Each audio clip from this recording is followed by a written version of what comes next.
Everyone, आज हम अपने सीटेट सीडीपी के लिए एक बहुत इंपॉर्टेंट टॉपिक करेंगे जिसका नाम है इंक्लूसिव एजुकेशन, जिसको हिंदी में हम कहते हैं समावेशी शिक्षा। तो इंक्लूसिव एजुकेशन से है ना, एक या दो क्वेश्चन आपके सीडीपी पोर्शन में ज़रूर आता है और बहुत ही ईजी क्वेश्चन होता है। सिर्फ नॉर्मल लॉजिक लगा के आप इस क्वेश्चन को कर सकते हैं। तो इंक्लूसिव एजुकेशन का मतलब क्या होता है, समावेश कर लेने का मतलब क्या होता है, ठीक है। तो इंक्लूजन का मतलब होता है टू इंक्लूड ऑल। जब सबको आप एक साथ मिला लेते हैं उसको हम कहते हैं इंक्लूसिव। तो इंक्लूसिव एजुकेशन का मतलब है हम ऐसे एजुकेशनल सेटअप की बात कर रहे हैं जहाँ पे हम सबको साथ पढ़ाएंगे, किसी भी बेसिस पे हम डिस्क्रिमिनेट नहीं करेंगे। यानी कि चाहे आप लड़का है या लड़की है, चाहे आप किसी भी कास्ट से बिलोंग करते हैं, किसी भी कल्चर को फॉलो करते हैं, आप हिंदू है, मुस्लिम है, क्रिश्चियन है, सिख है, आपको एडमिशन ज़रूर मिलेगा। आप कोई भी लैंग्वेज बोलते हैं, ठीक है, चाहे आप ट्राइबल लैंग्वेज भी बोलते हैं ना, तो भी आपको एडमिशन ज़रूर मिलेगा। आपके अंदर कोई भी डिसेबिलिटी है, आपके अंदर कोई भी लर्निंग डिसेबिलिटी है, आप बहुत ज़्यादा इंटेलिजेंट हो, गिफ्टेड हो, चाहे आप डिसेबल्ड हो, तब भी आप सेम स्कूल में पढ़ोगे। चाहे आप बहुत अमीर हो, चाहे आप बहुत गरीब हो, तो भी आप सेम स्कूल में पढ़ोगे। यानी कि आपका सोशियो इकोनॉमिक बैकग्राउंड भी नहीं देखा जाएगा, ठीक है। तो जब है ना बच्चों की सारी डाइवर्सिटी को साइड करके एक ही छत के नीचे सारे बच्चों को एक साथ पढ़ाते हैं, ठीक है, हम अलग अलग प्रोविजंस नहीं करते हैं। जैसे कि आपको पता है एक कॉन्सेप्ट होता है जिसको हम बोलते हैं इंटीग्रेटेड एजुकेशन और स्पेशल स्कूल्स। तो स्पेशल स्कूल्स ना हम उन स्कूल्स को बोलते हैं जहाँ पे ना हम उन बच्चों को पढ़ने के लिए भेजते हैं जिनको इम्पेयरमेंट रहते हैं। जैसे कि अगर उनको देखने में दिक्कत है, सुनने में दिक्कत है, चलने में दिक्कत है, ऑटिस्टिक बच्चे हैं, ठीक है, तो हम बोलते हैं कि उनके लिए ना स्पेशल स्कूल्स होने चाहिए, या उनका मेंटल एबिलिटीज़ का लेवल जो है वो नॉर्मल से एवरेज से कम है, तो हमें लगता है उनके लिए स्पेशल स्कूल्स होने चाहिए। लेकिन गवर्नमेंट अब है ना इस चीज़ को इतना प्रमोट नहीं करती। उनको लगता है कि इंक्लूसिव सेटअप में ना बच्चे ज़्यादा अच्छे सीखेंगे। अब आप इस बात को ऐसे समझिए, पूरी ज़िंदगी हमने किसी बच्चे को एक अलग सेटअप में पढ़ाया, लेकिन जब वो नौकरी करने आएगा, ज़िंदगी जीने जाएगा, तब तो आपको सोसाइटी की ज़रूरत पड़ती है ना, तो तब तो वो एकदम से कोप अप ही नहीं कर पाता है, ठीक है। कभी कभी आपने नोटिस किया होगा, अगर आप है ना एक ऐसे स्कूल में पढ़े हैं जहाँ पे ना सिर्फ लड़कियां पढ़ती थी, या फिर ऐसे स्कूल में पढ़े हो जहाँ सिर्फ लड़के पढ़ते थे, और एज कम्पेयर टू ऐसे लोग जो ऐसे स्कूल्स में पढ़े जहाँ लड़का लड़की साथ में पढ़ते थे, तो पता है वो बहुत बेटर होते हैं, कॉन्फिडेंस में बहुत बेटर होते हैं, बात करने में बहुत बेटर होते हैं। उनको कल को ऐसे वियर्ड सा नहीं लगता है लड़कियों के साथ काम करते हुए। वरना लोगों को है ना ऐसे ईगो हर्ट हो जाता है उनका कि अरे वो मेरी बॉस कैसे हो सकती है, फीमेल मेरी बॉस कैसे हो सकती है। क्यों? क्योंकि आपने है ना हमेशा क्या किया था, सेग्रीगेट करके रखा उनको, उनको पूरे टाइम अलग रख करके पढ़ाया, तो उनके माइंड में ऐसा आ जाता है। लेकिन इंक्लूसिव एजुकेशन क्या प्रमोट करता है, इंक्लूसिविटी प्रमोट करता है। आपको कभी ऐसा फील नहीं आएगा, आपको लगेगा सारे रिलीजन सेम है, कोई भी लैंग्वेज आप बोल सकते हैं, ये सब है ना डाइवर्सिटी है। आप इस चीज़ को है ना अलग से नहीं देखोगे। और कभी कभी आपने देखा है हमें ये लैंग्वेज यूज़ नहीं करनी चाहिए, लेकिन रियलिटी तो यही है ना, सोसाइटी में तो हम यही लैंग्वेज यूज़ करते हैं। तो जैसे किसी को चलने में दिक्कत होती है तो लोग उसको बुला रहे होते हैं, अरे देखो कैसा अजीब सा दिख रहा है ना, ठीक है। तो ऐसा नहीं होगा ना। लेकिन सोचिए अगर आपके साथ है ना आपकी क्लास में हमेशा एक ऐसा बच्चा पढ़ता था जिसको देखने में प्रॉब्लम होती थी, या जो थोड़ा अलग दिखता था सबसे, तो आप कभी किसी का मजाक नहीं उड़ाओगे ना, क्योंकि आप समझोगे कि बहुत सारे लोग हो सकते हैं वो अलग दिख सकते हैं, उनकी प्रॉब्लम्स अलग हो सकती हैं, कोई अमीर हो सकता है, कोई गरीब हो सकता है, ठीक है, किसी का रिलीजन कुछ हो सकता है, किसी को कोई लर्निंग डिसेबिलिटी हो सकती है, कोई बहुत इंटेलिजेंट हो सकता है। लेकिन ये डिस्क्रिमिनेशन आपके दिलों से कब जाएंगे, जब वो आपके साथ पढ़ रहे होंगे, ठीक है।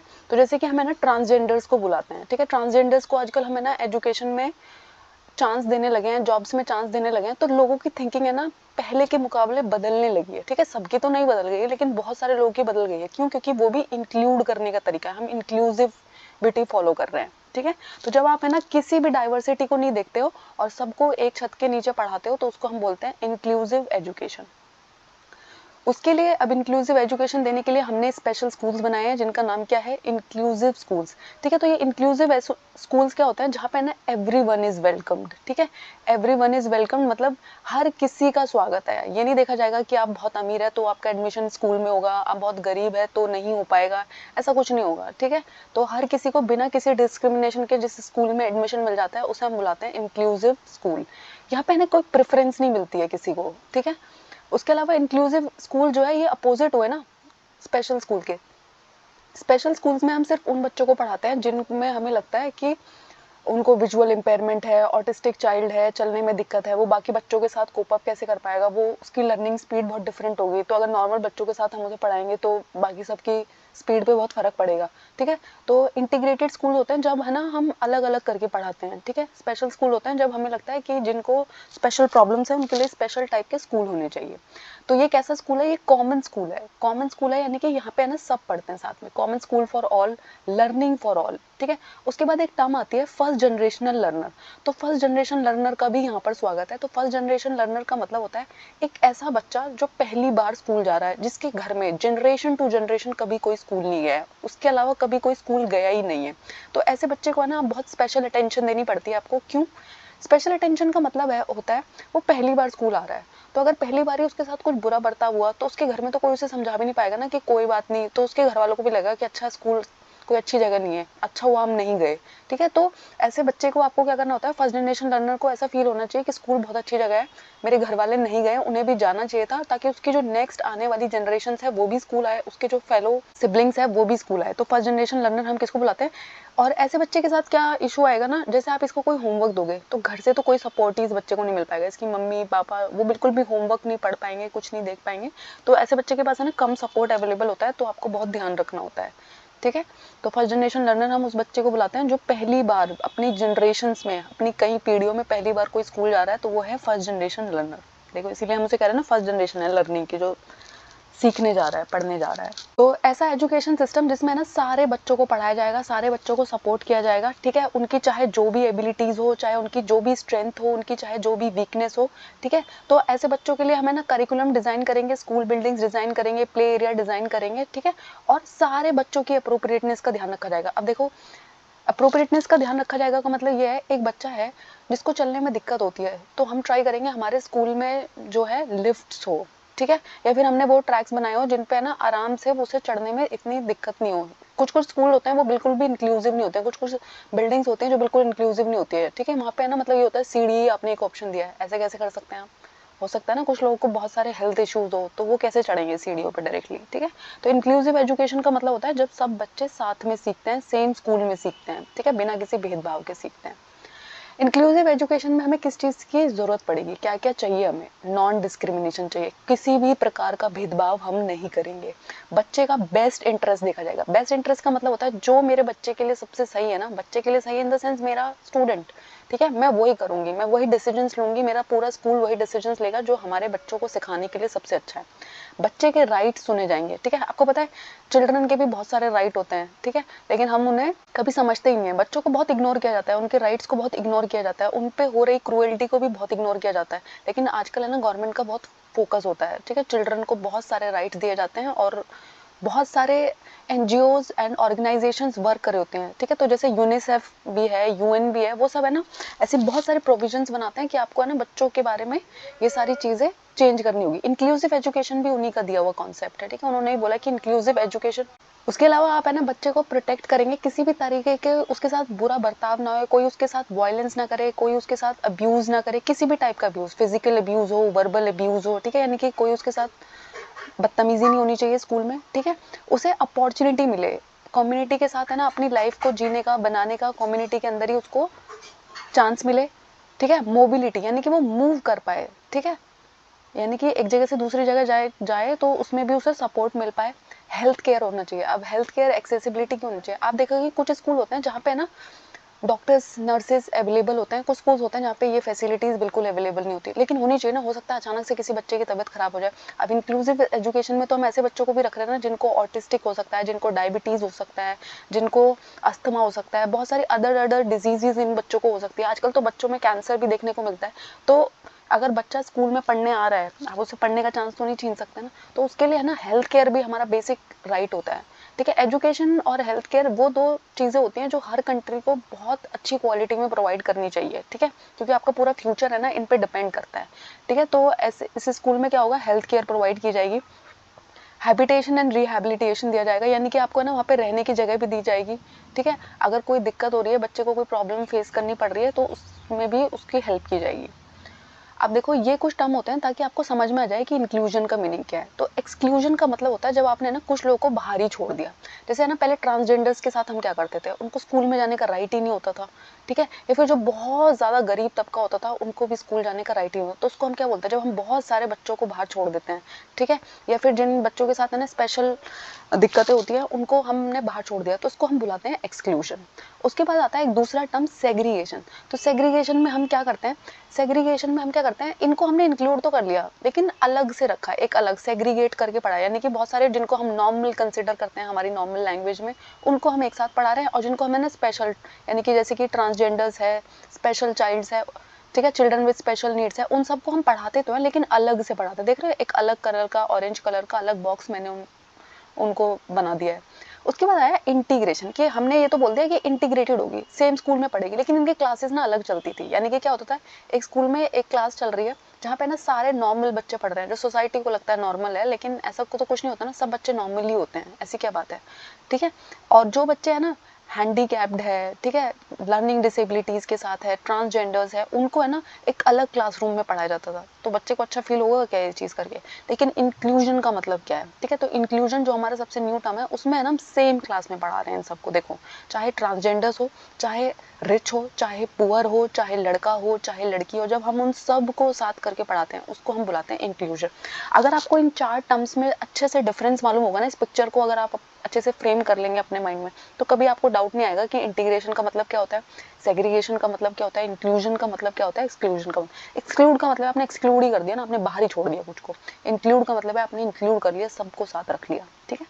सेग्रीगेट का मतलब क्या होता है, हम सेग्रीगेट कर करके क्या रखते हैं, अलग अलग अलग रख देते हैं ना चीज़ों को। तो यहाँ पे हमने क्या कर दिया, एक तरीके से ये स्पेशल स्कूल्स हो गए, कि हमने ना बोला कि नॉर्मल बच्चे इन स्कूल्स में जाएंगे और जो स्पेशल बच्चे हैं वो स्पेशल स्कूल्स में जाएंगे, ठीक है। तो ये क्या है, सेग्रीगेशन करना है। तो ये करने के लिए, इंक्लूसिव एजुकेशन प्रोवाइड करने के लिए क्या क्या होना चाहिए, टीचर के एटीट्यूड में चेंज आना चाहिए। तो टीचर के एटीट्यूड में चेंज आने का मतलब ये होता है, ऐसे टीचर को है ना बहुत फ्लेक्सिबल होना होगा। अब देखो, मेरी क्लास में ऐसा बच्चा भी है जो विजुअली इम्पेयर्ड है, मेरी क्लास में ऐसा बच्चा भी है जो बहुत फास्ट पढ़ता है, मेरी क्लास में ऐसा बच्चा भी है जो बहुत धीरे सीखता है। तो मेरे पेशेंस लेवल बहुत अच्छे होने चाहिए ना, मेरा जो एटीट्यूड है वो बहुत पॉजिटिव होना चाहिए। टीचर का एटीट्यूड है ना बहुत पॉजिटिव होना चाहिए। कमिटमेंट शो करेंगी अगर टीचर्स बोलेंगे कि हाँ कोई बात नहीं, हम इंक्लूसिव एजुकेशन प्रोवाइड करना डिफिकल्ट है लेकिन हम ये करके दिखाएंगे, ठीक है, कमिटेड दिखाएंगे, तो ही तो ये पॉसिबल हो पाएगा ना। डाइवर्स लर्निंग एक्सपीरियंस, अब देखो हमारी क्लास में डिफरेंट डिफरेंट बच्चे हैं, तो उनकी जो नीड्स हैं वो भी अलग है, तो है ना हम सेम टेक्निक से नहीं पढ़ा सकते। अब जिस बच्चे को दिखाई नहीं देता उसको मैं प्रेजेंटेशन मेथड से पढ़ाऊंगी क्या। अब देखिए, आप ये क्लास प्रेजेंटेशन मेथड से देख रहे हैं, ठीक है, लेकिन जिस बच्चे को दिखाई नहीं देता है उसको तो ऑडिटरी मेथड यूज करना पड़ेगा ना, वो तो मेरी आवाज से ही इस क्लास को समझ पाएगा, ठीक है। तो आपको है ना डिफरेंट डिफरेंट तरीके यूज करने होंगे, जैसे जैसे आपके बच्चे हैं उनकी नीड्स के अकॉर्डिंग। सेंसिटिविटी बहुत हाई होनी चाहिए, यानी कि ये नहीं होना चाहिए, अब देखो वो बच्चे जो है ना वो बहुत छोटे हैं, आपकी क्लास में डिफरेंट डिफरेंट बच्चे आ रहे हैं, तो ऐसा ना हो कि किसी बच्चे का मजाक बनाया जा रहा है, उसकी डिसेबिलिटीज़ की वजह से उसका मजाक बनाया जा रहा है, उसकी डिफरेंट अपीयरेंस की वजह से उसका मजाक उड़ाया जा रहा है। देखो, ट्रांसजेंडर्स और ये बहुत चीज़ फील करते हैं। कभी कभी क्या होता है, हमने उन्हें एडमिशन तो दे दिया है, वो कॉलेज में पढ़ने भी आ जाते हैं, लेकिन वो है ना बहुत जल्दी ड्रॉप आउट कर जाते हैं। तो ड्रॉप आउट का मतलब होता है, जब है ना आपने स्कूल में एडमिशन तो ले लिया था, आप गए, लेकिन आप 5-10 दिन गए, उसके बाद आपने जाना छोड़ दिया। क्यों? क्योंकि आपके साथ अच्छा भेद के साथ है ना अच्छा बर्ताव ही नहीं हुआ, बहुत भेदभाव हुआ। तो आपका मन करेगा क्या? अगर रोज आपकी स्कूल में इंसल्ट होती हो, लोग आपको देख के हंसते हो, आपका मजाक उड़ाते हो, तो कभी आप स्कूल जाना पसंद करोगे क्या? और ये आपके लिए भी है, जब आप है ना सीटेट का एग्जाम दे रहे हो, तो इस एग्जाम को ना सिर्फ टीचर बनने के लिए या गवर्नमेंट जॉब पाने के लिए मत दीजिएगा, ठीक है। आपके अंदर ये कमिटमेंट होनी चाहिए कि मैं वो चेंज जरूर लेके आऊंगी, कि मैं जिस भी स्कूल में पढ़ा रही हूँ, आप प्राइवेट स्कूल में पढ़ा रहे हो, आप गवर्नमेंट स्कूल में पढ़ा रहे हो, अगर वहाँ बच्चे किसी का मजाक उड़ा रहे हैं या आप खुद ऐसी थिंकिंग रखते हैं, तो आप उसको चेंज करने की ट्राई करेंगे, ठीक है। नेचर ने अगर किसी को डाइवर्स बनाया है, डिफरेंट बनाया है, इसका मतलब ये नहीं है कि उसके साथ बुरा बर्ताव होना चाहिए, ठीक है। तो बच्चों की डाइवर्स नीड्स के अकॉर्डिंग लर्निंग होनी चाहिए। यहाँ पे ना आप कोई सेग्रीगेशन नहीं करेंगे, कोई कंपैरिजन नहीं करेंगे। आप ये नहीं कहोगे वो बच्चा देखो कितनी जल्दी सीख लेता है, तुम्हें इतना टाइम लगता है, क्योंकि वो डिफरेंट है ना, सारे बच्चे एक दूसरे से अलग होते हैं। वैसे भी बच्चे अलग होते हैं, तो आपको उनमें वैसे भी कंपैरिजन नहीं करना चाहिए। आपको अच्छा लगता है जब कोई बोलता है पड़ोस के बच्चा तो कितना इंटेलिजेंट है? नहीं अच्छा लगता है ना किसी को, या उस बच्चे के पास तो जॉब हो गई है, आपके पास जॉब नहीं हो गई है, ठीक है। तो कंपैरिजन, सेग्रीगेशन, कॉम्पिटिशन, देखो कॉम्पिटिशन को ना लोग बहुत गलत समझते हैं। कंपटीशन है ना पॉजिटिव एंड नेगेटिव दो टाइप का होता है। एक कंपटीशन है कि आपको लगता है आपके साथी को एक चीज आती है और आप उससे वो चीज सीखने के लिए प्रेरित हो रहे हो, ऐसा कंपटीशन गुड कंपटीशन। लेकिन आप अपने साथी से जल रहे हो, जेलेसी रख रहे हो, ठीक है, इविल थॉट्स रख रहे हो, ये गलत बात होती है, ठीक है। तो नेगेटिव कंपटीशन हमें कभी प्रमोट नहीं करना है। चाइल्ड सेंटर्ड है, ऑब्वियसली सी बात है, यहाँ बच्चे को ध्यान में रख के सब कुछ कराया जा रहा है, तो ये क्या कैसा सिस्टम हुआ, इंक्लूसिव एजुकेशन कैसा सिस्टम हुआ, चाइल्ड सेंटर्ड हुआ। उसके बाद है ना, ये कुछ प्रीवियस ईयर क्वेश्चंस मैंने इसमें डाले हैं कि इंक्लूसिव एजुकेशन, ये जो क्वेश्चन है अभी अगस्त में जो पेपर हुआ था उसमें ये क्वेश्चन आया था कि इंक्लूसिव एजुकेशन का मतलब आपके लिए क्या है। स्टैंडर्ड करिकुलम, यानी कि है ना मैं सेम करिकुलम से सेम तरीके से सब बच्चों को पढ़ा दूं, ये अच्छा तरीका है। मैं है ना जो बच्चे स्पेशल नीड वाले हैं, ठीक है, जिनको चलने में दिक्कत है, देखने में दिक्कत है, ठीक है, वो हैंडीकैप्ड है किसी तरीके से, ठीक है, आजकल हम उनको स्पेशली एबल्ड बुलाते हैं, ठीक है, तो उनको सिर्फ वोकेशनल एजुकेशन दे दूं कि वो छोटा मोटा काम कर ले अपनी ज़िंदगी में कुछ। उसके अलावा मैं ना फ्लेक्सिबिलिटी दूं करिकुलम में, ना मैं चीज़ें चेंज करूं, इंडिविजुअल डिफरेंसेस को रिकॉग्नाइज करूं, यानी कि अगर मेरा बच्चा बोलने से ज़्यादा समझता है तो मैं बोल के समझाऊंगी उसे, कोई बच्चा देखने से ज़्यादा समझ रहा है उसे मैं दिखा के समझाऊंगी ज़्यादा चीज़ें, ठीक है, उसको प्रेजेंटेशन मेथड से सिखाऊंगी। कोई और बच्चा है वो किसी और तरीके से समझता है, वो एक्टिविटी करके समझता है, मैं उसे एक्टिविटी करके समझाऊंगी, ये तरीका अपनाऊँ। फिर उसके बाद फोर्थ यह है कि सैग्रीगेशन और कैटेगराइजेशन कर दूँ स्टूडेंट की उनकी एबिलिटीज़ के हिसाब से। तो अभी मैंने आपको बताया कि सैग्रीगेशन करना, कैटेगराइजेशन करना, लेबल करना, ये सब हमारे इंक्लूसिव एजुकेशन के बिल्कुल भी मोटिव नहीं होता है। तो सबसे बेस्ट ऑप्शन है फ्लेक्सिबिलिटी प्रोवाइड करना, ठीक है। तो करिकुलम में जब आप फ्लेक्सिबिलिटी लाओगे इंडिविजुअल डिफरेंसेस के अकॉर्डिंग, उसको हम बोलते हैं इंक्लूसिव एजुकेशन का जो मोटो है वो सक्सेसफुल हुआ। सेकंड क्वेश्चन उन्होंने पूछा कि स्पेशली एबल्ड चिल्ड्रन है आपकी क्लास में, इंक्लूसिव क्लासरूम में उनका कैसे बेनिफिट होगा। आप उनके लिए इंडिविजुअल गोल रखोगे, तब कॉम्पिटिशन लाओगे उनके बीच में, कॉपरेशन लाओगे, स्टैंडर्ड इंस्ट्रक्शन दोगे। तो देखो अभी अभी मैंने आपको बताया कि इंडिविजुअली सबकी नीड्स का ध्यान रखना, ये तो बहुत अच्छी बात है, लेकिन अभी मैंने आपको बताया ना कॉम्पिटिशन बिल्कुल अच्छी बात नहीं है, नेगेटिव कंपटीशन तो बिल्कुल अच्छी बात नहीं है। कोऑपरेटिव लर्निंग बहुत अच्छी बात है, जब आप है ना दूसरों के साथ मिल के सीखते हो, मिलजुल के सीखते हो, ये तो बहुत अच्छी बात है। स्टैंडर्ड इंस्ट्रक्शन का मतलब होता है सिर्फ एक तरीका अपना लेना, ठीक है, यानी कि एक ही वे में मैंने सोच लिया बस रोज मैं ना एक ही सेम तरीके से पढ़ाने वाली हूँ, चाहे किसी को समझ आए चाहे ना आए, तो ये गलत तरीका है। लेकिन फर्स्ट एंड थर्ड जो है वो करेक्ट है। उसके बाद थर्ड क्वेश्चन है कि फर्स्ट जनरेशन स्कूल गोवर जो है वो पहली बार स्कूल आया है तो टीचर को क्या करना चाहिए। उसके अंदर है ना डर डाल देना चाहिए कि तुम तो फेल हो जाओगे, ठीक है, और वो स्ट्रेस और एंजाइटी में मेहनत करे। उसको है ना लैंग्वेज, स्कूल का कल्चर, ये सबको सिखाए, दूसरों की रिस्पेक्ट करना सिखाए, दूसरों के कल्चर की रिस्पेक्ट करना सिखाए, स्कूल के कल्चर की रिस्पेक्ट करना सिखाए। उसके लिए एक अलग से सेपरेट सेक्शन बना दिया और उसको बोला कि तुम है ना इस क्लास में पढ़ोगे, बाकी बच्चे नॉर्मल क्लास में पढ़ेंगे, ठीक है, नेगेटिवली इन्फ्लुएंस होगा बच्चा। उसके साथ है ना कोई एक्सेप्शन नहीं किया क्योंकि उसको पढ़ाया ही नहीं जा सकता, ठीक है, अनएडुकेबल है वो, ठीक है। तो मैंने अभी आपको बताया कि सबसे बेस्ट होता है टीचर के एटीट्यूड पर ना बहुत डिपेंड करता है। तो जब आप है ना उसको फैमिलियराइज कराओगे, आप है ना मेरे को अपने एक्सपीरियंस से कमेंट में बताना आपको है ना किस टीचर की क्लास लेना अच्छा लगता था। उस टीचर की जिसने आपको हमेशा डांटा और ये बोला कि आप किसी चीज़ के लायक नहीं हो, आप कभी कुछ नहीं कर पाओगे, या उस टीचर की जिसने बोला चाहे आपके मार्क्स बहुत अच्छे भी नहीं आए ना, उसने तब भी ये बोला कि तुम कुछ भी कर सकते हो, तुम कुछ भी सीख सकते हो, तुम्हें परेशान होने की ज़रूरत नहीं है। तो किसकी क्लास में आपका ज़्यादा जाने का मन किया। कभी कभी कुछ ऐसे टीचर्स होते हैं जिनकी वजह से हम एजुकेशन में आना चाहते हैं, क्यों, क्योंकि वो इतने अच्छे तरीके से पढ़ाते हैं कि हमें ऐसा लगता है कि उस टीचर ने जैसे मेरी लाइफ बदल दी थी ऐसे मैं बहुत सारे बच्चों की लाइफ बदल दूंगी, ठीक है। लेकिन कुछ टीचर होते हैं जिनकी वजह से टीचिंग प्रोफेशन को बहुत ज़्यादा इंसल्ट देखने को मिलती है, क्यों, क्योंकि वो बच्चों के साथ है ना वायलेंस का तरीका ही अपनाते हैं, या वो बच्चों को हमेशा कहते रहते हैं तुमसे कुछ हो ही नहीं पाएगा, तुम हो ही निकम्मे, तुम्हारे लायक ही, ठीक है। तो ये सारी जो बातें होती है ना, बच्चा जो होता है ना वो बहुत कोमल मन रखता है, ठीक है, वो स्कूल आ रहा है, उसको टीचर बोल रहा है तुमसे कुछ हो नहीं पाएगा, घर में तो वैसे ही पेरेंट्स बोलते हैं हम स्कूल भेज रहे हैं ना, उनका काम है सिखाना, और वहाँ भी उसे ये सिखाया जाए तो उसका मन ही नहीं करेगा ना पढ़ने का। लेकिन उस बच्चे का भी पढ़ने का मन कर जाता है अगर उसको इनकरेजमेंट मिलता है, सपोर्ट मिलता है, ठीक है। तो आपको ऐसा टीचर बनने पे ध्यान देना है। अगर आप है ना बच्चे के रिस्पेक्ट से हमेशा क्वेश्चन सोचोगे ना, आंसर करोगे, तो आपका क्वेश्चन कभी गलत नहीं होगा, ठीक है, सीटेट में भी और किसी भी एग्जाम में भी।